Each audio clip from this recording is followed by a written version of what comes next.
नमस्कार दोस्तों, मैं नरेंद्र आपका एनके अकेडमी में स्वागत करता हूं। आज अपन देखेंगे कि मशीन का वर्गीकरण जानते हैं कि मशीन को किस प्रकार से समझते हैं, क्या होती है मशीन। तो मशीन को जानेंगे डिटेल से कि मशीन के अंदर अपन को क्या क्या पढ़ना होता है, क्या क्या अपन को पॉइंट है जो कि मशीन के अंतर्गत आते हैं वो अपन जानते हैं। तो मशीन क्या होती है? मशीन होती है जो भी अपना कठिन कार्य यानी हार्ड डिफिकल्ट कार्य है उसको सरल तरीके से करने के लिए जिस डिवाइस का अपन यूज करते हैं, जिसका यूज करते हैं, वो एक आपकी मशीन हो गई। तो अपन जानते हैं मशीन का वर्गीकरण यानी मशीन को किस प्रकार से अपन डिवाइड करते हैं, किस प्रकार से अपन पढ़ते हैं इलेक्ट्रिकल में, वो चीज अपन जानेंगे।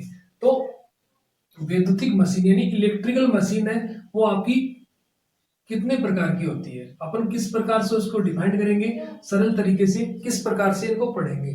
तो एक तो होती है आपकी स्टैटिक मशीन यानी स्टैटिक मशीन का मतलब होता है जिसके अंदर आपका कोई भी पुर्जा यानी कोई भी हलचल नहीं हो, कोई भी हिलने चलने वाली वो नहीं हो, तो वो होता है आपका स्टैटिक मशीन के अंतर्गत आता है। एक आता है आपका घूर्णी या चल मशीन जिसके अंदर आपका रोटेटिंग पार्ट हो, घूमने वाला डिवाइस, घूमने वाला यंत्र वगैरह लगे हो, वो होता है आपका घूर्णी मशीन यानी चल मशीन। तो आपका स्टैटिक मशीन है, स्टैटिक मशीन के अंतर्गत आता है आपका ट्रांसफॉर्मर। क्या आता है? ट्रांसफॉर्मर।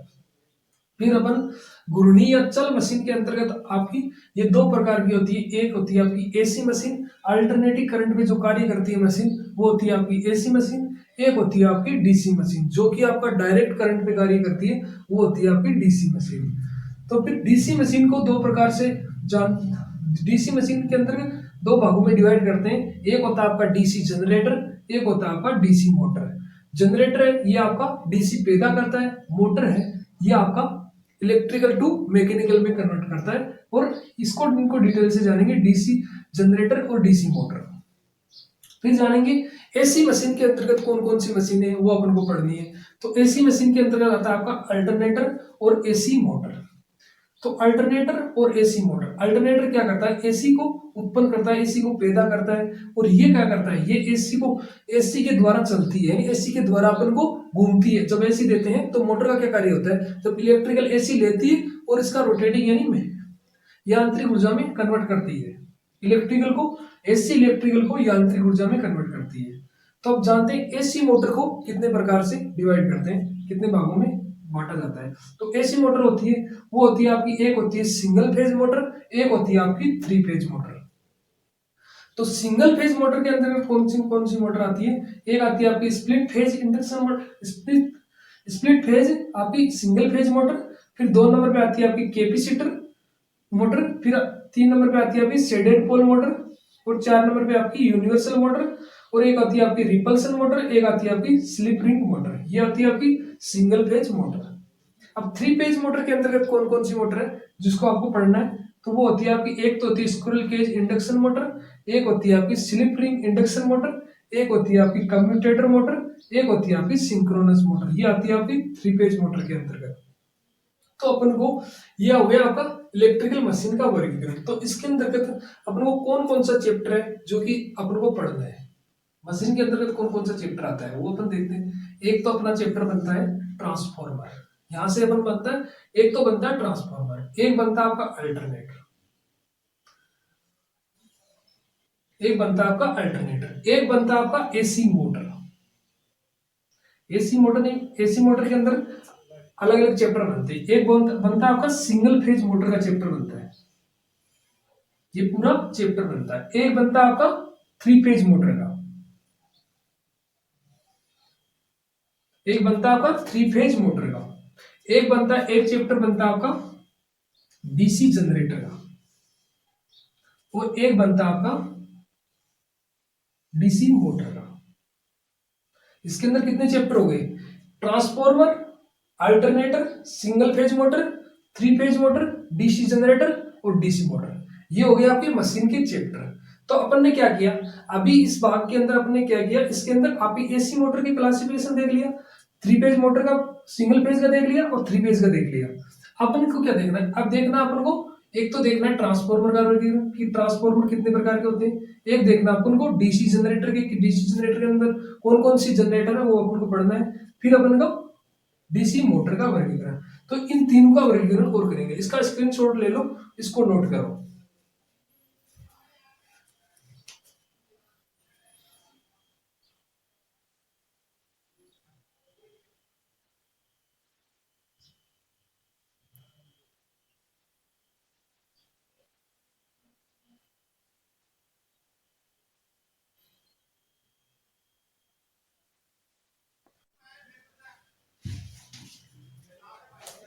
अब देखते हैं अपन डीसी जनरेटर का वर्गीकरण, क्या है डीसी जनरेटर को कितने भागों में बांटा जाता है, किस प्रकार से बांटा जाता है वो देखते हैं।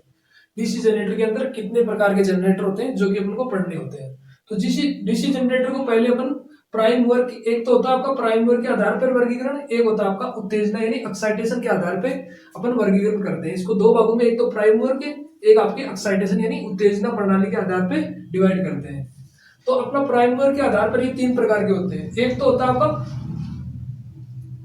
प्राइमर को घुमाने के आधार पे, प्राइमर को किस प्रकार से घुमाएंगे, तो एक तो होता है आपका जल चालित, एक होता है आपका ताप या वाष्प के द्वारा अपन चलाते हैं, एक होता है आपका डीजल चालित। ये तीन प्रकार के होते हैं प्राइमर के आधार पर।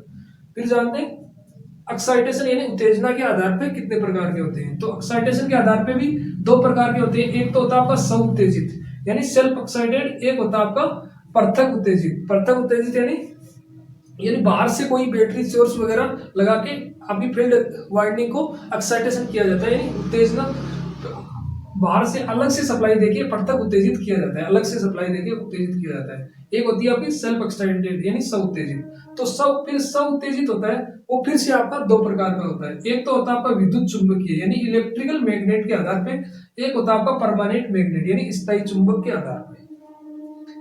फिर आपका विद्युत चुंबकीय यानी इलेक्ट्रिकल मैग्नेट फिर तीन प्रकार के होते हैं। एक तो होता है आपका सीरीज जनरेटर, एक होता है आपका शंट जनरेटर, एक होता है आपका कंपाउंड जनरेटर। नाम सुना होगा सीरीज, शंट और कंपाउंड।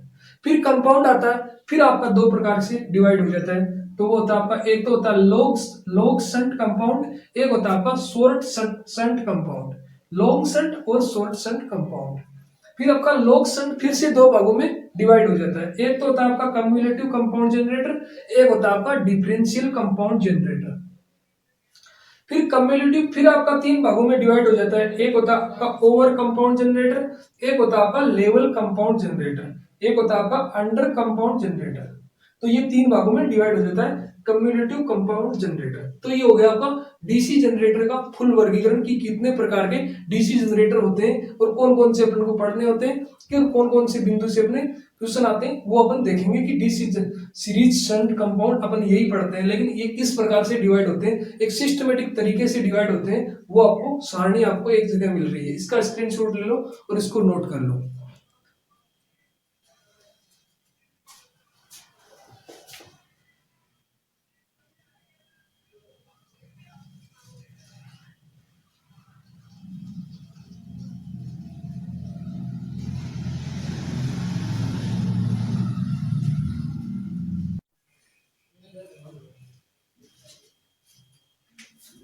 अब जानते हैं डीसी मोटर का वर्गीकरण। डीसी मोटर को कितने भागों में बांटा जाता है, देखते हैं। डीसी मोटर आपकी तीन प्रकार की होती है। एक तो होती है आपकी सीरीज, एक होती है आपकी शंट, एक होती है आपकी कंपाउंड। यानी सीरीज मोटर, शंट मोटर और कंपाउंड मोटर। कंपाउंड मोटर फिर से दो प्रकार की होती है। एक होती है आपकी कम्युलेटिव कंपाउंड मोटर, एक होती है आपकी डिफरेंशियल कंपाउंड मोटर।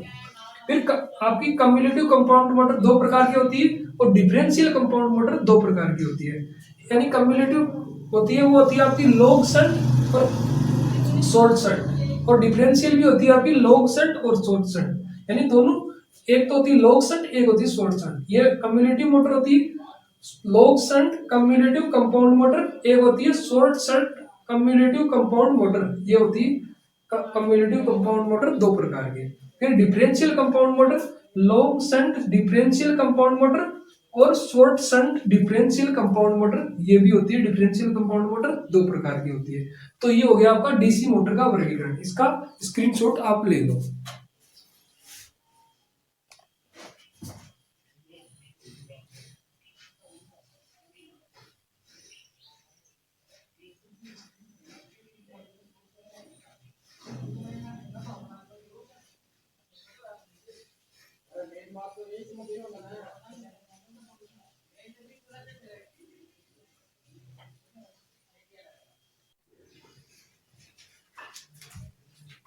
अब जानते हैं अपन ट्रांसफार्मर का वर्गीकरण, कि ट्रांसफार्मर को किस प्रकार से कितने भागों में बांटा जाता है। तो ऐसे ही अपन बेसिकली कहते हैं ट्रांसफार्मर दो प्रकार के होते हैं, स्टेप अप और स्टेप डाउन। लेकिन देखो अलग अलग प्रकार से होते हैं, डिफरेंट प्रकार से वो होते हैं। आपके आउटपुट वोल्टेज के आधार पे होते हैं। ट्रांसफार्मर दो प्रकार के होते हैं, एक होता है आपका स्टेप अप और स्टेप डाउन, जो कि अपन बेसिकली जानते हैं। तो ये होता है आपका आउटपुट वोल्टेज के आधार पे, यानी अलग अलग बेसिस के आधार पे अलग अलग प्रकार के होते हैं। तो नेक्स्ट है अपना क्रोड टाइप की संरचना के आधार पे, यानी क्रोड किस प्रकार किस पदार्थ की बनी है, कैसी बनी है, तो वो होती है उसके आधार पर अपन ट्रांसफॉर्मर 3 भागों में होता है, 3 भागों में डिवाइड किया जाता है। एक होता है आपका कोर टाइप यानी क्रोड प्रकार का ट्रांसफॉर्मर, एक होता है आपका सेल प्रकार का ट्रांसफॉर्मर, एक होता है आपका बेरी प्रकार का ट्रांसफॉर्मर, यानी कोर टाइप, सेल टाइप और बेरी टाइप ट्रांसफॉर्मर होते हैं। ये 3 प्रकार के होते हैं कोर के आधार पे। फिर अपना नेक्स्ट वर्गीकरण है फेज के आधार पे। फेज के आधार पे ट्रांसफॉर्मर 2 प्रकार के होते हैं, एक होता है आपका सिंगल फेज ट्रांसफॉर्मर, एक होता है आपका 3 फेज ट्रांसफॉर्मर। फिर अपन कॉमर्शियल यानी व्यापारिक आधार पे एक होता है पावर ट्रांसफॉर्मर, एक होता है आपका डिस्ट्रीब्यूशन ट्रांसफॉर्मर। पावर ट्रांसफॉर्मर और डिस्ट्रीब्यूशन ट्रांसफॉर्मर ये होते हैं आपके व्यापारिक तौर पे। फिर नेक्स्ट अपना आउटपुट क्षमता के आधार पे, आउटपुट क्षमता के आधार पे 4 प्रकार के ट्रांसफॉर्मर होते हैं। एक होता है आपका ऑटो ट्रांसफॉर्मर, ऑटो ट्रांसफॉर्मर आप जानते होंगे, नाम सुना होगा। नेक्स्ट है अपना 2 नंबर का इंस्ट्रूमेंट ट्रांसफॉर्मर, जो यंत्र वगैरह में काम में लिया जाता है इंस्ट्रूमेंट ट्रांसफॉर्मर, वो होता है आपका इंस्ट्रूमेंट ट्रांसफॉर्मर। फिर आपका आता है करंट ट्रांसफॉर्मर यानी सीटी सुना होगा, सीटी और पीटी। जो एक होता है आपका पोटेंशियल ट्रांसफॉर्मर, ये आता है आउटपुट क्षमता के आधार पे ट्रांसफॉर्मर का वर्गीकरण के अंतर्गत ये आते हैं। फिर नेक्स्ट वर्गीकरण अपना कूलिंग के आधार पे यानी कूलेंट के आधार पे। तो एक तो होता है आपका प्राकृतिक कूलेंट, एक होता है आपका तेल कूलेंट, एक होता है आपका जल के द्वारा अपन कूलेंट करते हैं, एक होता है आपका वायु दाब द्वारा कूलेंट होता है। तो ये आपके कूलेंट के आधार पे 4 प्रकार के ट्रांसफॉर्मर होते हैं।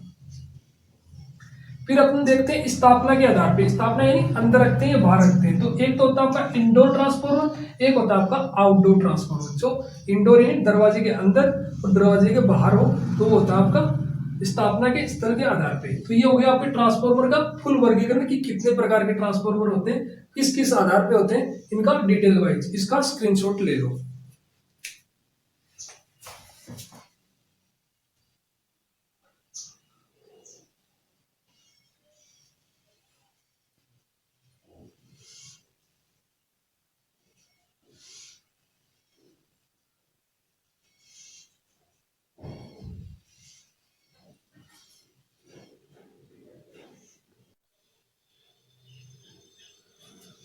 अब देखते हैं, देखो अपन मशीन के अंदर क्या क्या पढ़ लिया, मशीन के अंदर अपन ने क्या क्या जान लिया, डिटेल से पॉइंट जान लिया कि मशीन की अपन रूपरेखा तैयार कर ली कि मशीन को किस प्रकार से पढ़ना है, मशीन के अंदर कौन कौन से पार्ट आते हैं।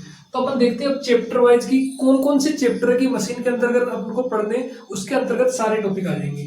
तो एक तो होता है मशीन के अंदर आपका ट्रांसफॉर्मर अपन को पढ़ना रहता है मशीन के अंदर, एक रहता है आपका डीसी जनरेटर, एक रहता है आपका डीसी मोटर, एक रहता है आपका अल्टरनेटर, एक रहता है आपका सिंगल फेज मोटर, एक होता है आपका 3 फेज मोटर, एक होता है आपका सिंक्रोनस मोटर। इस ये आपके 7 चैप्टर रहते हैं। इसके अंतर्गत आ जाते हैं ट्रांसफार्मर का वर्गीकरण। आपके इसके अंदर आपने डिटेल वाइज देख लिया कि कितने प्रकार के होते हैं, इसके टाइप अपने देख लिए कि इसके टाइप कितने होते हैं, इस प्रकार से कितने प्रकार के ट्रांसफार्मर होते हैं वो अपन को पढ़ने हैं, वो अपन ने देख लिया कि अपन इसको मशीन के अंदर मशीन ट्रांसफार्मर के अंदर कौन सा पढ़ना है। डीसी जनरेटर का भी अपने टाइप देख लिया कि कौन कौन से टाइप के डीसी जनरेटर होते हैं और कौन कौन से अपन को पढ़ने हैं। डीसी मोटर के अंदर भी अपन ने देख लिया कि कितने कितने टाइप की डीसी मोटर होती है और कितने अपन किस प्रकार से अपन को पढ़ना है। ये चीज अपन ने देख ली कि कौन कौन से बिंदु है इनको बारे में पढ़ना है। फिर अपन जानेंगे अल्टरनेटर के बारे में। फिर अपन सिंगल फेज मोटर के भी अपने टाइप देख लिए कि सिंगल फेज मोटर के अंतर्गत कौन कौन सी मोटर है जो कि सिंगल फेज मोटर होती है। फिर 3 फेज मोटर के अंतर्गत अपने टाइप देख लिए कि कितनी प्रकार की 3 फेज मोटर होती है। तो ये हो गया आपकी मशीन के अंदर चैप्टर। तो ये आपके मशीन के अंदर आपके टोटल चैप्टर होते हैं 7 चैप्टर होते हैं। बेसिकली देखा जाए तो मशीन के अंदर आपके 4 चैप्टर के अंदर सारा कंप्लीट आ जाते हैं, टाइप्स वगैरह और कौन से प्रिंसिपल पे कार्य करती है। एक रूपरेखा तैयार हो गई, दिमाग में से बन गया कि अपन को मशीन के अंतर्गत क्या क्या पढ़ना है, किस प्रकार से पढ़ना है, ये सब कुछ अपन को पता चल गया। तो ये होती है आपकी मशीन। तो अगर मशीन का आपको ये वीडियो आपको अच्छा लगे तो लाइक एंड शेयर जरूर करके कमेंट करके जरूर बताएं कि आपको वीडियो कैसा लगा। थैंक यू दोस्तों।